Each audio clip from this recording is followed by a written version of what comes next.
Next जो हमारा question है वो क्वेश्चन नंबर 53 है। उसमें वो कह रहा है अब business had a bank overdraft of 350।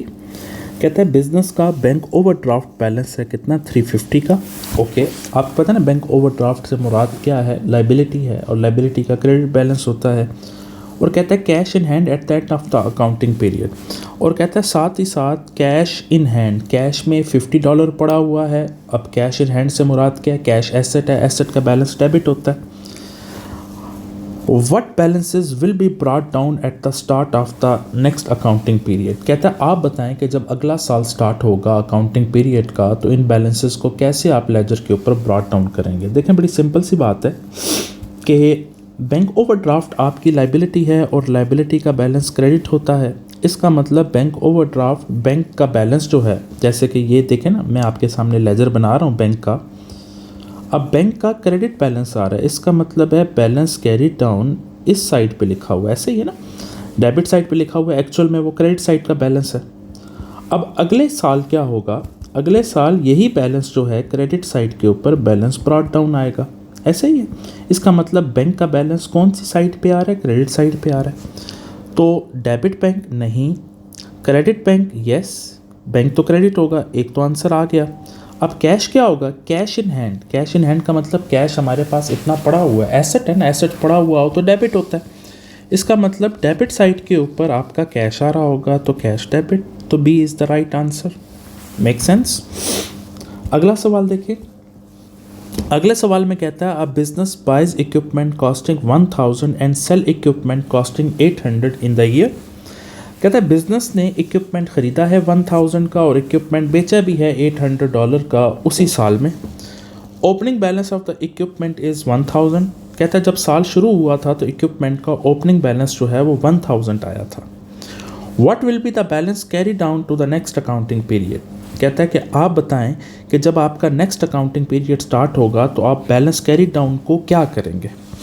अच्छा, इसमें हमारे लिए ज़रूरी क्या है, इसमें हमारे लिए ज़रूरी ये है कि हमने क्या बनाना है, हमने लेजर बनाना है। तो मैं आपके सामने एक लेजर बनाने लगा हूँ इक्विपमेंट का। ये इक्विपमेंट का लेजर बन गया। इसके ऊपर मैं हेडिंग देता हूँ इक्विपमेंट। इक्विपमेंट आपका नॉन करंट एसेट है, लेफ़्ट साइड पे डेबिट, राइट साइड पे क्रेडिट। आपको पता है इक्विपमेंट आपका एसेट है तो इसका ओपनिंग बैलेंस डेबिट साइड के ऊपर आ रहा होगा और ओपनिंग बैलेंस दिया हुआ है 1000। ये देखें ना, ये ओपनिंग बैलेंस है। कहते हैं ड्यूरिंग अ ईयर इक्विपमेंट ख़रीदा गया 1000 का। देखें जब आप इक्विपमेंट ख़रीदते हैं तो उसकी एंट्री क्या होती है, इक्विपमेंट आपका एसेट है, एसेट बढ़ गया, एसेट जब बढ़ गया तो डेबिट करेंगे। अगर कैश का ख़रीदा है तो कैश क्रेडिट हो जाएगा, अगर उधार पे ख़रीदा है तो पेएबल, लाइबिलिटी इंक्रीज़ हो जाएगी, क्रेडिट हो जाएगी, ऐसे ही है ना। तो आपने इक्विपमेंट ख़रीदा है 1000 का, 1000 तो इक्विपमेंट डेबिट हो रहा है, हम डेबिट साइड पे चले गए, ऑपोजिट रीजन कैश या पेएबल है 1000 से, ठीक है, ये एंट्री रिकॉर्ड हो गई। अगला वो कहता है कि उसी साल आपने इक्विपमेंट बेच दिया। जब इक्विपमेंट बेचा होगा तो इक्विपमेंट आपका एसेट है, एसेट चला गया तो एसेट चला गया, क्रेडिट करेंगे। इक्विपमेंट को हमने क्रेडिट कर दिया क्योंकि जब आप इक्विपमेंट बेचते हैं तो इक्विपमेंट तो एसेट है ना, वो सेल्स तो नहीं कहलाता। सेल्स तो वो चीज़ें कहलाती हैं जिनको ख़रीदा था बेचने के लिए, जो परचेजेस होती है। इक्विपमेंट तो एसेट है, एसेट तो हम बेचने के लिए नहीं ख़रीदते। लिहाजा अगर एसेट हम बेच रहे हैं जस्ट इन अ केस, तो हम एसेट को अपने नाम से क्रेडिट कर देंगे। डेबिट हम किसको कर देंगे, कैश को। अगर कैश आया है, कैश नहीं आया तो रिसीवेबल अराइज होंगे तो डेबिट कर देंगे। इस एंट्री में अगर आप देखें तो इक्विपमेंट क्रेडिट हो रहा है, हम इक्विपमेंट की क्रेडिट साइड पे चले गए। ऑपोजिट रीजन कैश है या रिसीवेबल है 800। Make sense. अच्छा, अब हम क्या करते हैं, अब हम बैलेंस करते हैं और देखते हैं कौन सी साइड बड़ी आ रही है। अगर आप देखें तो डेबिट साइड बड़ी आ रही है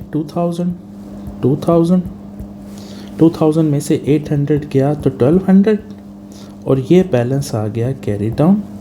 और इस बैलेंस को आप डेबिट साइड का बैलेंस कहेंगे और ये अगले साल बैलेंस ब्रॉट डाउन हो जाएगा, ठीक है, 1200 का यहाँ पर। अब उसने पूछा क्या है, उसने पूछा ये है कि आप बताएं कि जब आप अगले साल बैलेंस कैरी डाउन को लेके जाएंगे तो क्या करेंगे। बड़ी सिंपल सी बात है। अगर आपको ये पिछले सवाल याद हों, ये वाले जो मैंने करवाए थे आपको, ये बिल्कुल उसी से रिलेटेड क्वेश्चंस है।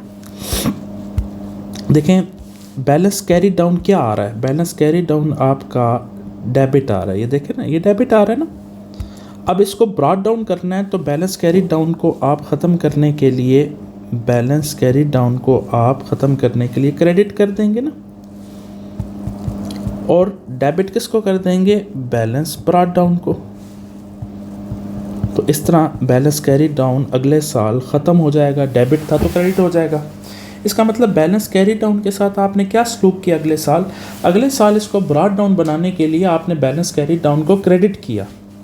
तो यही तो उसने पूछा हुआ है कि बैलेंस कैरी डाउन के साथ क्या सलूक होगा।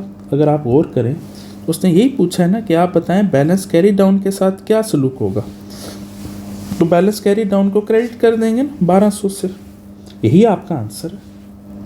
मेक सेंस कि 1200 से बैलेंस कैरी डाउन को आप क्रेडिट कर देंगे। डन। चलो अगला सवाल देखते हैं। जो अगला सवाल है हमारा वो है क्वेश्चन 55, और ये सवाल बिल्कुल ऐसे ही है जैसे क्वेश्चन 54 था, सिर्फ रिक्वायरमेंट चेंज है। कहता है business buys machinery costing 2000 and sell machinery costing 1800। कहता है मशीनरी ख़रीदी गई है 2000 की, बेची गई है 1800 की। Opening balance of the machinery या इक्विपमेंट 2000 है, ठीक है ना, इक्विपमेंट या मशीनरी हो, और बात एक ही है। Non current asset, what will be the balance brought down in the next accounting period.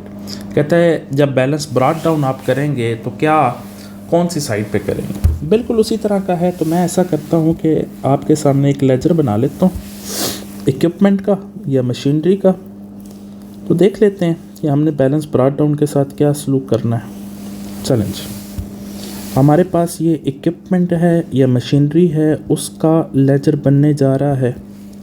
Left side पे डेबिट, राइट साइड पे क्रेडिट। इक्विपमेंट एसेट है, ओपनिंग बैलेंस डेबिट साइड के ऊपर आएगा, और ओपनिंग बैलेंस दिया हुआ है इसका 2000। कहते हैं ड्यूरिंग अ ईयर आपने इक्विपमेंट ख़रीदा है, कितने का ख़रीदा है, 2000 का। इक्विपमेंट जब आपने ख़रीदा होगा तो जर्नल एंट्री आपने क्या रिकॉर्ड की होगी, इक्विपमेंट एसेट है, एसेट बढ़ गया, एसेट जब बिज़नेस में बढ़ जाए तो डेबिट करेंगे और अपने नाम से डेबिट करेंगे। इक्विपमेंट को आपने डेबिट कर दिया 2000 से। कैश पे ख़रीदा है तो कैश को क्रेडिट कर देंगे, अगर उधार पे ख़रीदा है तो पेबल्स को क्रेडिट कर देंगे। खैर उससे हमारा लेना देना कोई नहीं है, चूँकि हमने तो इक्विपमेंट को देखना है। इक्विपमेंट डेबिट हो रहा है तो इक्विपमेंट की डेबिट साइड पे हम चले गए। ऑपोजिट रीज़न कैश है या पेबल है, तो 2000 से हमने इस एंट्री को यहाँ पोस्ट कर दिया। आगे वो कहता है मशीनरी बेच दी है 1800 की इन द सेम ईयर। 1800 की मशीनरी बेची है, यानी इक्विपमेंट बिक गया, इक्विपमेंट बिक गया। इक्विपमेंट जब बिक जाए तो एसेट कम हो जाता है, एसेट जब कम हो तो एसेट अपने नाम से क्रेडिट हो जाता है। कैश पे बेचा है तो कैश डेबिट हो जाएगा, और अगर उधार पे बेचा है तो रिसीवेबल डेबिट हो जाएंगे। ऐसे ही है ना। अच्छा अब इस एंट्री में देखें इक्विपमेंट क्या हो रहा है, क्रेडिट हो रहा है ना। हम इक्विपमेंट का लेजर बना रहे हैं, क्रेडिट साइड पे चले गए। ऑपोजिट रीजन कैश है या रिसीवेबल 1800 से। अब हम इसका टोटल कर लेते हैं। अगर आप देखें तो डेबिट साइड ज़्यादा है 4000, 1800 माइनस कर दें 4000 में से, तो ये आपका 2200 आ रहा है ना। इसको हम कहेंगे बैलेंस कैरी डाउन, और ये बैलेंस कौन सी साइड का आ रहा है, डेबिट साइड का आ रहा है। और अगले साल यही बैलेंस डेबिट साइड के ऊपर ब्रॉट डाउन हो जाएगा। ऐसा ही है ना। अच्छा अब वो हमसे क्या कह रहा है, उसने हमसे ये पूछा है कि आप ये बताएं कि what will be the balance brought down to the next accounting period. कहता है इस बैलेंस को नेक्स्ट अकाउंटिंग पीरियड में ब्रॉट डाउन करेंगे तो कैसे करेंगे। अच्छा देखें, अब अगर आप गौर करें तो बैलेंस कैरी डाउन हमारा डेबिट आया हुआ है, ऐसा ही है ना। बैलेंस कैरी डाउन हमारा क्या आया हुआ है, हमारा डेबिट आया हुआ है। अब इसको ख़त्म करने के लिए बैलेंस कैरी डाउन को जो कि डेबिट आया हुआ ख़त्म करने के लिए हम क्रेडिट कर देंगे, कितने से, 2200 से।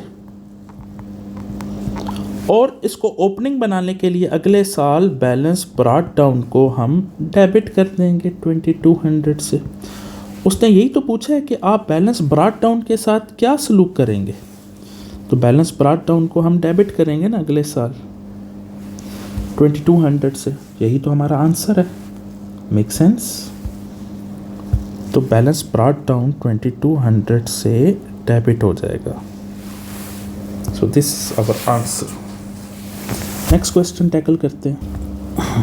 अगला जो हमारे पास सवाल है वो क्वेश्चन नंबर 56 है। इस क्वेश्चन में वो कह रहा है कि a soul trader opening capital of 20,000, कहता है सोल ट्रेडर का ओपनिंग कैपिटल है 20,000 का and closing capital of 23,000। Closing capital साल के आखिर में 23,000 है। During the period owner introduce 4,000 capital and withdrew 15,000 for own use. कहता है ड्यूरिंग ए ईयर उसने फर्दर कैपिटल इंट्रोड्यूस करवाया है 4,000 और अपने ज़ाती यूज़ के लिए 15,000 निकाल के ले गया। What was the sole trader profit और loss during the accounting period. कहता है आप बताएं कि प्रॉफिट और लॉस उसका कितना आया होगा अकाउंटिंग पीरियड में।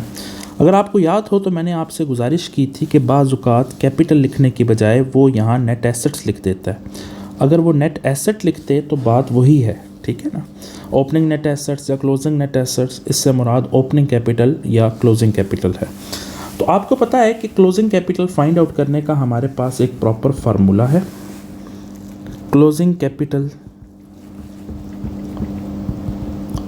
Is equal to opening capital plus new capital plus profit minus drawings. हाँ जी, लॉस होगा तो माइनस कर देंगे और अगर प्रॉफिट हुआ तो ऐड कर देंगे। अब हम वैल्यूज़ इंसर्ट करते हैं। देखें जी, क्लोजिंग कैपिटल आपको दिया हुआ है 23,000, ये 23,000 आ गया। ओपनिंग कैपिटल आपके पास है 20,000। न्यू कैपिटल को आप फ्रेश कैपिटल भी बोल सकते हैं, एडिशनल कैपिटल भी बोल सकते हैं, वो है 4,000। प्रॉफिट निकालना है, उसको एज इट इज़ रहने देते हैं और अपने ज़ाती यूज़ के लिए वो 15,000 ले गया है एज अ ड्राइंग्स, तो 15,000 माइनस कर देते। तो पहले राइट साइड को सॉल्व करते हैं। 20 प्लस 4,000 24,000 माइनस 15,000 तो 9,000। 9,000 प्लस प्रॉफिट। अब ये 9,000 उस साइड पे चला जाएगा तो 23,000 9,000 उधर आके माइनस हो जाएगा इज इक्वल टू प्रॉफिट। अब 23,000 में से 9,000 हमने माइनस किया तो 14,000 पॉजिटिव में आ रहा है ना, तो इसका मतलब प्रॉफिट है। अगर यही 14,000 नेगेटिव में आता तो लॉस हो जाता। Make sense? तो हमारा आंसर जो है वो है 14,000 आपका प्रॉफिट। चलें जी, नेक्स्ट क्वेश्चन देखते हैं। अच्छा, हमारे पास जो नेक्स्ट क्वेश्चन है वो है क्वेश्चन नंबर 57 और कहता है what does a credit entry usually represent. कहता आप बताएं क्रेडिट एंट्री कौन सी होती है। और आपको पता है कि लाइबिलिटीज़, इनकम्स और कैपिटल, इनके बैलेंसेस हमेशा क्या आ रहे होंगे, इनके बैलेंसेस हमेशा क्रेडिट आएंगे। ऐसे ही है ना, इसका मतलब ये इसी के बारे में तो पूछ रहा है। एसेट्स तो डेबिट होते हैं, इनकम्स क्रेडिट होते हैं, तो ये आंसर तो नहीं हो सकता है। लाइबिलिटीज़ एंड इनकम्स जो हैं वो क्रेडिट होती हैं, इसका मतलब आपका आंसर यही बनता है। एसेट एंड एक्सपेंसेस डेबिट होते हैं, लाइबिलिटीज़ क्रेडिट होती हैं लेकिन एक्सपेंसेस डेबिट होते हैं, ये भी नहीं हो सकता। अच्छा, अगला सवाल देखें। कहता है what is the double entry to record the purchase of a plant. कहता है कि आप बताएं कि what is the double entry to record purchase of a plant and machinery for cash. कहते हैं जब आप प्लांट एंड मशीनरी ख़रीदेंगे किसके ऊपर, कैश के ऊपर, तो क्या आप एंट्री रिकॉर्ड करेंगे। तो बड़ी सिंपल सी बात है, प्लांट एंड मशीनरी आपका एसेट है, तो एसेट जब भी आप ख़रीदते हैं तो डेबिट हो जाता है। कैश पे ख़रीद रहे हैं तो कैश आपका एसेट है, कम हो रहा है, एसेट जब भी कम हो तो क्रेडिट हो जाता है। तो ये एंट्री बनती है, तो मैच कर लेते हैं। A plant repairs debit, cash credit. नहीं, रिपेयर्स तो आपका एक्सपेंस है ना, हम तो एसेट ख़रीद रहे हैं, ए नहीं हो सकता। प्लांट मशीनरी डेबिट और कैश क्रेडिट, हाँ जी बिल्कुल ऐसा ही है, प्लांट एंड मशीनरी डेबिट है और कैश क्रेडिट है। B is the right answer. C plant repairs debit, account payables नहीं, लाइबिलिटी इंक्रीज़ हो रही है ना, अकाउंट पेएबल से मुराद, हम तो कैश पे ख़रीद रहे हैं, उसने खुद बताया कि कैश पे। D plant machinery debit account payable credit. हाँ, अगर यहाँ पर कैश की बजाय वो ये लिख देता ना कि क्रेडिट पे आप ख़रीद रहे हैं, तो अगर आप क्रेडिट पे ख़रीद रहे होते तो फिर ये वाली एंट्री ठीक बननी थी आपकी, जो कि कैश पे ख़रीद रहे हैं, तो इस वजह से ये एंट्री ठीक नहीं है। अगला सवाल देखते हैं। कहता है what is the double entry to record introduction of capital into a business bank account by the owner. कहता आप बताएं बिजनेस के बैंक अकाउंट में ओनर कैपिटल इंट्रोड्यूस करवा रहा है, ठीक है, बिजनेस के बैंक अकाउंट में क्या करवा रहा है, कैपिटल इंट्रोड्यूस करवा रहा है, एंट्री क्या होगी। ठीक है, बिजनेस के बैंक अकाउंट में पैसे आ रहे हैं तो बैंक अकाउंट हमारा एसेट है, बिजनेस के लिए एसेट बढ़ रहा है तो डेबिट करेंगे, तो बैंक को हम डेबिट कर देंगे। ओनर इंट्रोड्यूस करवा रहा है, ओनर का कैपिटल बिजनेस में बढ़ रहा है, कैपिटल जब भी बढ़ता है तो हम क्या करते हैं, क्रेडिट करते हैं, तो ये एंट्री होगी, ठीक है ना, हमारे मुताबिक। अब हम देखते हैं आंसर क्या है।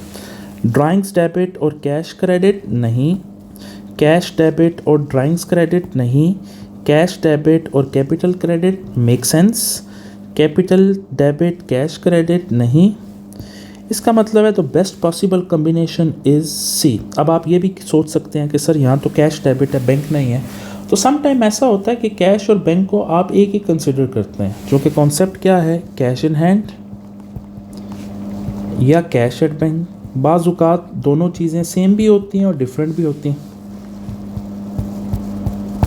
तो आप यहाँ पर दोनों चीज़ों को सेम कंसिडर कर रहे हैं, डिफरेंट होगी तो वो बता देगा खुद ही कि बैंक डेबिट कैपिटल क्रेडिट और एक एंट्री में कैश डेबिट और कैपिटल क्रेडिट, तो आप जो बिल्कुल एक्यूरेट मैच कर रही है उसके साथ कंपेयर करेंगे, और अगर आपको एक्यूरेट मैच नहीं कर रही तो the next best option is the answer, जैसे कि सी है, ठीक है ना। बैंक तो नहीं दिया हुआ, कैश दिया हुआ है, तो बैंक और कैश यहाँ पर एक ही मुराद है।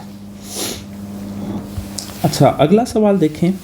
क्वेश्चन नंबर 60 में कहता है अ business buy goods on credit from a supplier. कहता है बिजनेस ने सप्लायर से क्रेडिट के ऊपर चीज़ें खरीदी एंड पे 1 मंथ लेटर, और 1 महीने के बाद पेमेंट भी कर रहा है, ठीक है ना। अच्छा, व्हेन कहता है जब payment is made what is the double entry record this. कहता है जब पेमेंट की जाएगी तो आप बताएं डबल एंट्री क्या होगी, ठीक है।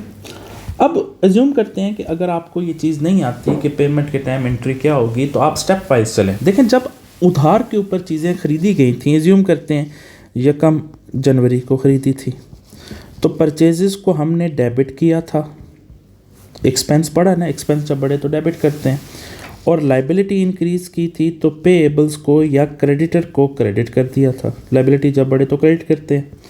अब 1 महीने के बाद, इसका मतलब 1 फरवरी को हम पेमेंट कर रहे हैं, तो कहता है जब पेमेंट होगी तो एंट्री क्या होगी, आपकी लाइबिलिटी कम होगी ना पेएबल्स के नाम से, लाइबिलिटी जब कम होती है तो हम डेबिट करते हैं, तो पेएबल्स को हम डेबिट कर देंगे, और हमारे पास से कैश चला गया तो कैश को क्रेडिट कर देंगे।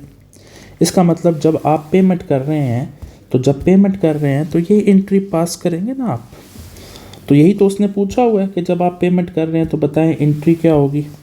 पेएबल डेबिट हो जाएगा, कैश क्रेडिट हो जाएगा, तो देख लेते हैं। कैश डेबिट पे रिसीवेबल क्रेडिट, ये तो बिल्कुल ही गलत है। कैश डेबिट पेएबल क्रेडिट नहीं, रिसीवेबल डेबिट कैश क्रेडिट ये भी नहीं है, पेएबल डेबिट और कैश क्रेडिट यस बिल्कुल ऐसा ही है जी, D is the right answer. चलें जी, नेक्स्ट क्वेश्चन। नेक्स्ट क्वेश्चन है हमारे पास, which of the following is a liability. कहता है आप बताएं कि लाइबिलिटी कौन सी है, और आपको पता है ना लाइबिलिटी 3 चीज़ें होती हैं, आपको पता है ना कि लाइबिलिटीज़ का बैलेंस क्रेडिट होता है। कहता है कि लाइबिलिटी कौन सी है। कैपिटल इंट्रोड्यूस, कैपिटल तो वो इन्वेस्टमेंट है कि जो ओनर इंट्रोड्यूस करवाता है, ये तो नहीं है आंसर। अच्छा, सिर्फ अगर लाइबिलिटी का वर्ड होगा ना तो उससे मुराद आपकी एक्सटर्नल लाइबिलिटी ही होगी। एक्सटर्नल लाइबिलिटी वो है कि जो अदर देन ओनर बिजनेस की इन्वेस्टमेंट, अदर देन ओनर अगर बिज़नेस ने किसी से कर्ज़ा ले लिया है या उधार पे चीज़ें ले ली हैं तो उसकी बात हो रही होगी। आल तो आप किसी लेक्चर में देख रहे होंगे कि जब मैं लाइबिलिटी का तज़किरा करता हूँ तो मैं एक्सटर्नल लाइबिलिटीज़ की बात करता हूँ, और कॉन्सेप्चुअली आपको समझाता हूँ कि capital is also the liability of business towards owner. वो जो टूवर्ड्स ओनर है वो तो इंटरनल लाइबिलिटी है जो कि कैपिटल कहलाती है, तो यहाँ पर सिर्फ लाइबिलिटी से मुराद एक्सटर्नल लाइबिलिटी है। अच्छा, कैपिटल तो इंटरनल लाइबिलिटी है, ये नहीं है। इन्वेंट्री तो आपका एसेट है, ये भी नहीं है। Bank overdraft, yes, bank overdraft is your liability. Drawings is तो रिडक्शन इन कैपिटल है, ये लाइबिलिटी नहीं है। अगला सवाल देखते हैं कि अगले सवाल में वो हमसे क्या पूछ रहा है। कहता है which of the following is not an asset. कहता है आप बताएं कौन सा एसेट नहीं है। तो देख लेते हैं। कंप्यूटर इक्विपमेंट, देखें कंप्यूटर इक्विपमेंट तो एसेट है, उसने पूछा है कौन सा एसेट नहीं है, तो ये तो नहीं हो सकता। वर्ड नॉट है ना। पेटी कैश बैलेंस, ये भी आपका करंट एसेट है। ऑफिस फोटोकॉपियर, ये भी एसेट है। कंप्यूटर मेंटेनेंस, देखिए कंप्यूटर मेंटेनेंस तो आपका एक्सपेंस है, जो रिपेयर्स करवाई हैं या जो आपने उसको मेंटेन करवाया है तो पेमेंट की है, वो तो एक्सपेंस है। उसने पूछा था कौन सा एसेट नहीं है, तो D is not our asset. अगला क्वेश्चन है which of the following statement describe the accounting equation. कहता है कि आप बताएं कौन सी इक्वेशन जो है वो अकाउंटिंग है। और आपको पता है अकाउंटिंग इक्वेशन क्या है, assets is equal to liabilities, sorry asset is equal to liabilities plus capital. मैं यहाँ लिख भी देता हूँ, assets equal to liabilities plus capital. और अगर लाइबिलिटीज़ को एसेट्स में से माइनस कर दें तो पीछे कैपिटल बचेगा, और कैपिटल में प्रॉफिट ऐड हो जाता है, माइनस ड्राइंग्स हो जाती हैं। और मैंने आपको ये भी कहा था कि एसेट्स में से जब हम लाइबिलिटीज़ माइनस कर दें तो ये नेट एसेट्स कहलाते हैं, और नेट एसेट्स हमेशा कैपिटल के इक्वल होते हैं। इसलिए हम कह सकते हैं कि net assets are the second name of capital. तो ये आपकी अकाउंटिंग इक्वेशन बनती है। अच्छा, उसने क्या पूछा है, अकाउंटिंग इक्वेशन बताएं। अब आंसर नीचे देखें क्या हो सकता है, ए बी सी डी देखें।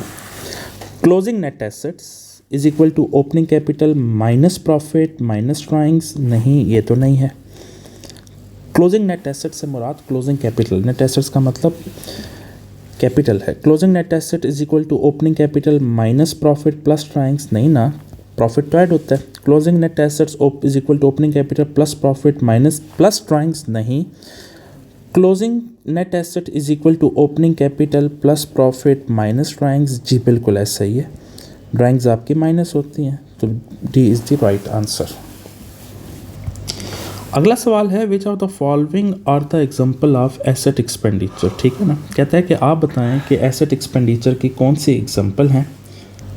और आपको पता है एसेट एक्सपेंडिचर से मुराद क्या है कि आपका नॉन करंट एसेट, और आपको पता है ना नॉन करंट एसेट आपका SOFP में जाता है, बैलेंस शीट में जाता है। देख लेते हैं। Purchase of a new company car for a member of a staff, देखें ना गाड़ी खरीद के दी है स्टाफ को, प्रॉपर्टी तो कंपनी की है ना, नॉन करंट एसेट है, तो ये एग्जांपल है। Purchase of a second hand company car for a member of staff, चाहे सेकंड हैंड खरीदी है चाहे थर्ड हैंड खरीदी है, खरीदा नॉन करंट एसेट है। Asset expenditure, repairs to the company car, नहीं, ये तो आपका एक्सपेंस है। Cost of insuring company cars, ये भी आपका एक्सपेंस है। अच्छा, तो 1 और 2 आंसर है, 1 और 2, तो आपका आंसर जो है वो बी है। Make sense. अगला क्वेश्चन है, कहता है which of the following is an example of an expense. कहता है कि आप बताएं कौन सा एक्सपेंस है। तो देख लेते हैं एक्सपेंस कौन सा है। Purchase of a colour printer for the office, कहता है कि आपने प्रिंटर ख़रीदा है ऑफिस के लिए, तो ऑफिस के लिए ख़रीदा है तो नॉन करंट एसेट है ना, मोर देन 1 ईयर बेनिफिट होगा, रोज़ रोज़ ख़रीदना तो नहीं है। Purchase of a paper for use in printer, देखिए पेपर तो आपने बार बार ख़रीदनी है ना, ये तो रेगुलर एक्सपेंस है आपका। रिपेयर्स टू द प्रिंटर, ये भी रेगुलर एक्सपेंस है। Purchase of ink cartridge for the printer, देखें ना इंक भी तो रिप्लेनिश होगी ना, जब इंक ख़त्म हो जाएगी 3 महीने बाद, 5 महीने बाद, 6 महीने बाद, depending upon the nature of the work you perform, तो ये भी तो आपका एक्सपेंस है। इसका मतलब 2, 3 और 4, 2, 3 और 4, ये आपका सी आंसर बनता है। Make sense. अच्छा, इसके बाद डबल एंट्री बुक कीपिंग का आखिरी जो सवाल है किट के अंदर, वो टैकल करने लगे हैं हम। कहता है which of the following types of expenditure should be classified as asset expenditure. कहता है आप बताएं कौन सा एक्सपेंडिचर एसेट एक्सपेंडिचर कहलाएगा। मैं फिर रिपीट कर रहा हूँ, एसेट एक्सपेंडिचर से मुराद है नॉन करंट एसेट NCA, जो कि बैलेंस शीट में जाता है। ठीक है ना। हमने इस टॉपिक को capital expenditure versus revenue expenditure के नाम से पढ़ा हुआ है, अब बस उसका नाम चेंज हो गया, एसेट एक्सपेंडिचर और एक्सपेंस हो गया। Painting and decoration of the office, देखिए पेंटिंग एंड डेकोरेशन तो आपका एक्सपेंस है ना, ये तो रेगुलर होना है। Purchase of a delivery van, ये आपका एसेट है। कैपिटल इंट्रोड्यूस, ना तो ये एसेट है बल्कि ये तो ऑनर इन्वेस्टमेंट इन बिजनेस है। ड्राइंग्स तो रिडक्शन इन कैपिटल है। तो इसका मतलब है आपका जो आंसर है वो है क्या, बी। Make sense. चलें जी, इसके बाद हम नेक्स्ट टॉपिक टैकल करेंगे। Thank you so much.